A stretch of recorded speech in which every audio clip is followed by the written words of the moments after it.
ஹரே கிருஷ்ணா பக்தர்களே, சுத்த பக்தி இணையதளத்திலிருந்து ஒரு கட்டுரை. பகவானின் பெருமைகளை எப்பொழுதும் பாடிக்கொண்டிருந்தால் மன திருப்தி நிச்சயம். ஜீவராசியால் சிறிது நேரம் கூட அமைதியாக இருக்க முடியாது. அவன் எதையாவது செய்து கொண்டோ நினைத்து கொண்டோ அல்லது எதை பற்றியாவது பேசிக்கொண்டோதான் இருப்பான்.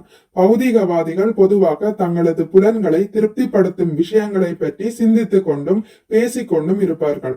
ஆனால் இவ்விஷயங்கள் மாயா சக்தியின் கட்டுப்பாட்டில் இருப்பதால் இவை எவ்வித திருப்தியையும் அளிப்பதில்லை. எனவே அவர்கள் கவலைகளும் ஆவல்களும் நிறைந்தவர்களாக மாறிவிடுகின்றனர். இது மாயா அல்லது பொய் தோற்றம் என்று அழைக்கப்படுகிறது. திருப்தி அளிக்காத பொருளை அவர்கள் ஏற்றுக்கொள்கின்றனர். இது மாயா அல்லது பொய் தோற்றம் என்று அழைக்கப்படுகிறது. ஆகவே பகவானின் பெருமைகளை எப்பொழுதும் பாடிக்கொண்டிருப்பதுதான் புலன் நுகர்வில் ஈடுபட்டுள்ள இத்தகைய அதிருப்தி அடைந்த ஜீவன்களுக்கு திருப்தியை அளிக்கும் என்று நாரத முனிவர் தமது சொந்த அனுபவத்தின் வாயிலாக கூறுகிறார். ஒரு ஜீவராசியின் சிந்தனை, உயர்வு, விருப்பம் அல்லது செயல் ஆகியவற்றை ஒருவராலும் தடுக்க முடியாது. ஆனால் உண்மையான ஆனந்தத்தை ஒருவர் விரும்பினால் அவர் விஷயத்தை மாற்றிக்கொள்ள வேண்டும். இறந்து கொண்டிருக்கும் மனிதனை பற்றி பேசுவதற்கு பதிலாக பகவானை பற்றி பேச வேண்டும். திரைப்பட நடிகர்களின் செயல்களை அனுபவிப்பதற்கு பதிலாக ஒருவர் தனது கவனத்தை பகவானிடமும் அவரின் நித்திய சகாக்களான கோபியர்களிடமும் லக்ஷ்மிகளிடமும் திருப்ப வேண்டும்.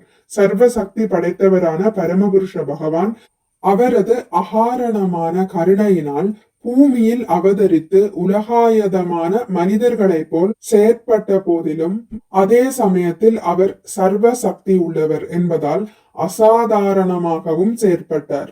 இதை அவர் பந்தப்பட்ட ஆத்மாக்களின் நன்மைக்காகவே செய்கிறார். ஏனெனில் இதனால் அவர்கள் தங்களுடைய கவனத்தை ஆன்மீக வாழ்வை நோக்கி திருப்பிக் கொள்ள முடியும். இவ்வாறு செய்வதால் பந்தப்பட்ட ஆத்மா படிப்படியாக ஆன்மீக நிலைக்கு உயர்த்தப்பட்டு எல்லா துன்பங்களுக்கும் பிறப்பிடமான அறியாமை எனும் கடலை சுலபமாக கடந்து விடுகிறான்.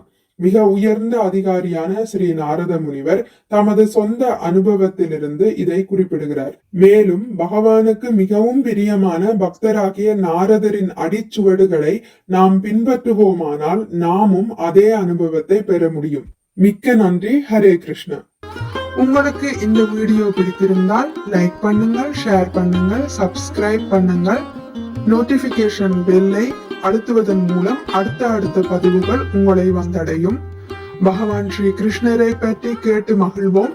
ஹரே கிருஷ்ணா.